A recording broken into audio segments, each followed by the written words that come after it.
Hello everyone.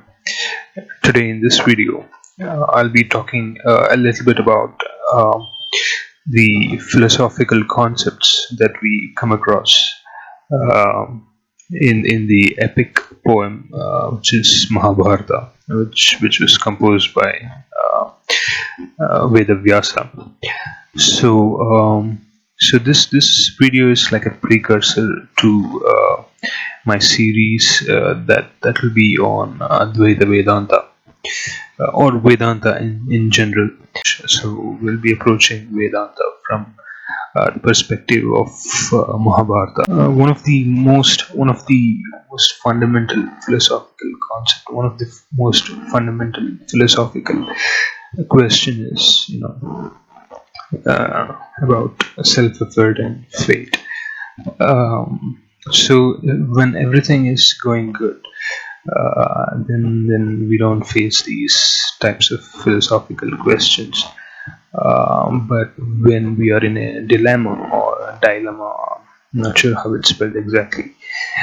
Whenever we are in a dilemma, so we tend to ask these questions to ourselves. So, what is superior, fate or self-effort? Because we from personal experience, we know that without self-effort we cannot obtain anything. Even for simple tasks, we need to put in efforts. Um, all that is valid. Self-effort will be valid in a simplistic scenario, but when we're undertaking, huge endeavors, and when we are dealing with uncertainties, then the element of fate or uncertainty, so that will play a huge factor. The best analogy that we have for fate and self-effort is in the Mahabharata, that is the example of a farmer. Farmer sows this seed, that would be the self-effort, and the seasonal monsoon, that will be, that's not in the farmer's control. So basically, both self-effort and fate, they are like two faces of the same coin. So they're non-different. That is the standard position. So both the self-effort and fate are said to be equal in a man's life. They're like the two faces of the same coin. Fate is nothing but our own actions, the actions that are, that have fructified now, the fruits of our own past actions. So basically, both self-effort and fate, they both are the same things. They're nothing but our own karma. So this is again the causality. Karma is nothing but the causality, the law of causality. Is pretty much everyone is aware of. Um, and these concepts are all intertwined with each other. So under complex life situations, we encounter these things where, fate overcomes or overrides our self-effort, and we start questioning everything. I mean, why should I even put any efforts when everything is decided by fate? I mean, if victory or if success in any project or endeavor that we take up is not certain, then there's no point in putting our efforts, our time and efforts into such a project. So one will be naturally discouraged from following his or her duties, one's own duties, or even engaging in life activities, basic obligations, whatever they are. So we can see so many instances like this, even in epics. We don't have to go back to epics for this. Even in our own lives, we can see this happening. So but But considering fate to be, the fruits of our own past actions, the standard position is that one has to keep performing actions whatsoever, whether it's a success or failure. One should not be disheartened, discouraged, because as long as we have success, we will be motivated. With great enthusiasm, we will be indulged in our activities. But as soon as we encounter some failures, or successive failures, continuous failures, or a huge failure, we tend to become discouraged, and we abandon all sorts of enterprise, and we lose the enthusiasm, the energy, and that is very normal to feel that way. But this is where philosophy comes in. This basically, this is the philosophy of the Mahabharata, that whether it's failure or whether it's victory or defeat, whether it's success or failure, one has to go on, because there's pretty much no other way. And these things are tied with karma, because this is like perpetual karma. So this, according to this philosophy, it tells us, it glorifies that one has to keep on doing karma perpetually. When we have to engage ourselves, how do we engage? Like what is the path that we have to take? We need to have a direction. So without a direction, we can't really ascertain which way or what sort of actions should we undertake. So that's pretty much is called as dharma, the path that we take. So again, Mahabharata, we find a great amount of detail on this. It's basically threefold. So the threefold path of dharma is virtue, profit, and pleasure. So this is the indication. This is the direction. So whenever we undertake any action, we'll have to consider these three things: virtue, profit, and pleasure. So naturally, we do things which are pleasurable to us. So we don't need any philosopher to tell us that, or we're not really generally people don't get confounded in this area, because even as a kid, when kids always play, this spend their time in games, and all those things. So it's natural for any person to seek pleasure. So pleasure is one of things. Whatever actions we do, it has to be pleasurable. But it also should be profitable, because as we grow up, from a child to an adolescent to an adult, we will notice so many changes, so many things. We will understand that life is not that simple. If we seek out only pleasure, that won't end up well, because even as young adults, it's more likely that most people, I don't know about others, but at least me, but most people seek out pleasure.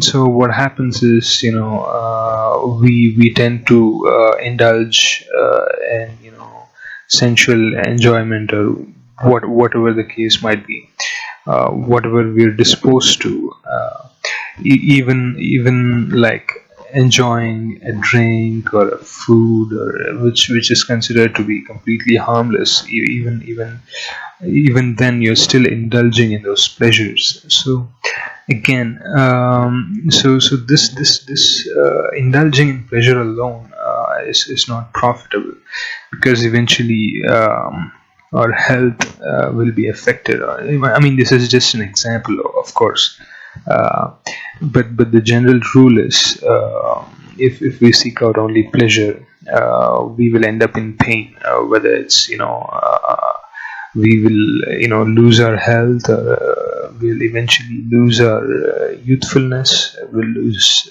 energy, enthusiasm. Like, for example, as a kid, we used to enjoy, playing with toys, or toffees.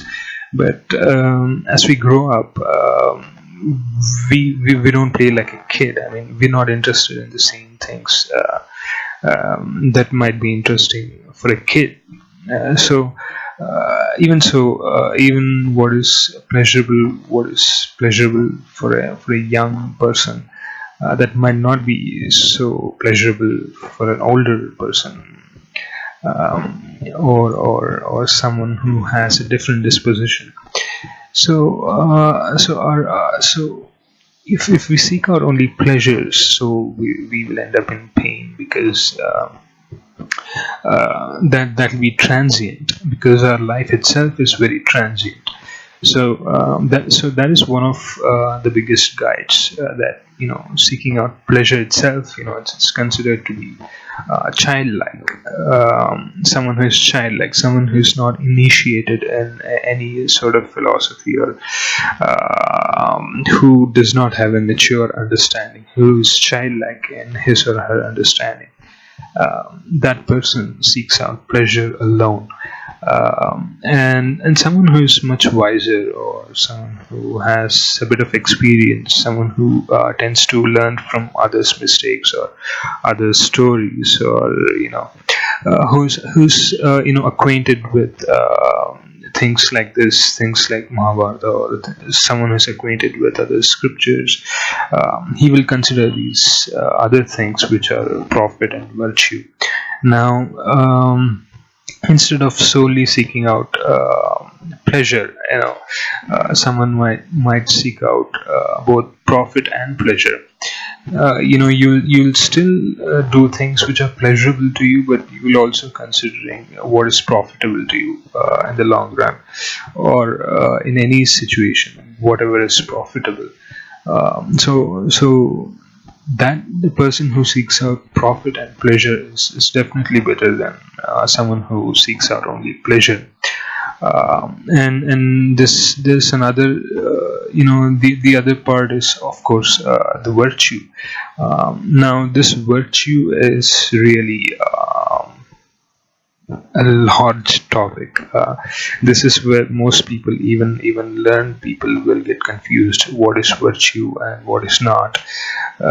Because even in the Mahabharata, Bhishma says, sometimes unrighteousness takes the form of righteousness. So there are instances like this which seem very mystical, and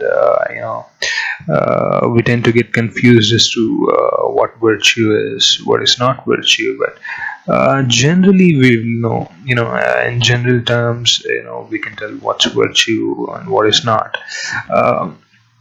But someone who considers all three aspects, that is virtue, profit, and pleasure, certainly will benefit the most. And there are again a lot of stories, lot of sections in the Mahabharata which discusses which discuss this subject, whether solely seeking out virtue and abandoning profit and pleasure. Does that make sense? Or should we inculcate all these three things? Should we consider all these three aspects whenever we undertake any sort of action? So it's a long subject. I mean, I can't put this in a video, or I will not be able to do justice for the subject, because I would encourage you to read the Mahabharata yourselves, because those are some of very intriguing discussions that happen on this subject. So, but basically, these three aspects of virtue, profit, and pleasure is the like any action should have. Anything that we seek out, we have to seek out these three things basically. That is why these are called the purusharthas. That's the Sanskrit term for this. And there's also another uh, fourth aspect. It's called moksha, because even if you seek out all these three, even if you fulfill all your obligations, even if you have lived your life in a pious way, even if you have accumulated all sorts of wealth, you have enjoyed all sorts of pleasure that you can think of, or even if you're the most virtuous person, even then you'll at some stage you will think, it just keeps going on, so I'll have to do it from scratch in my next birth. Or what is the end to this? Where is the end? What is the end of the road? I mean, if it's perpetual, I mean, for a lifetime it's fine, but if you have to keep on doing it forever, then you will feel like this is some sort of a spiral that you need to get out. That's exactly the premise of the next aspect, which is moksha. So unless and until we understand these basic concepts, moksha doesn't make much sense, according to me, or we will not have a fair amount of understanding of approaching the fourth aspect, which is moksha. The Vedas are considered as the standard. They're like the map. They will tell you, the Vedas will tell us how to conduct, how to engage ourselves in action, what should be done, what should not be done, in order to accumulate these four things: virtue, profit, pleasure, and moksha. So that is considered to be the standard code. It's not a code. It's like a law. It's like a universal law, like the law of physics. It's like gravity, pretty much. So you don't come up with new code of conduct, or you don't make things up. They're already there. You just interpret them. And if we talk about the greatest portion of the Vedanta here in this Mahabharata, we find the Bhagavad Geetha. So in the Bhagavad Geetha also, if we look at all these basic philosophical concepts, and we look at Bhagavad Gita, because when I first read the Bhagavad Gita, I didn't understand anything at all. So someone told me that karmanyeva adhikaraste mafaleshu pratachana, that was the defining verse of that pretty much sums up the whole Bhagavad Gita. Someone told me that, and I was like, okay, but I didn't really understand it. I could comprehend what it meant, literal meaning of the words, but I was unable to reconcile it with anything that I knew. I wanted to I wanted to get the better understanding. I wanted to know the backstory of what happened before that Gita, and what happens after that. And that is where you encounter these basic philosophical concepts. It's like nuggets. You'll find it here and there, and there'll be like discussions on those things, and in the Mahabharata it's beautifully set up. just before the battle, and this is one of the most dramatic events that probably ever took place.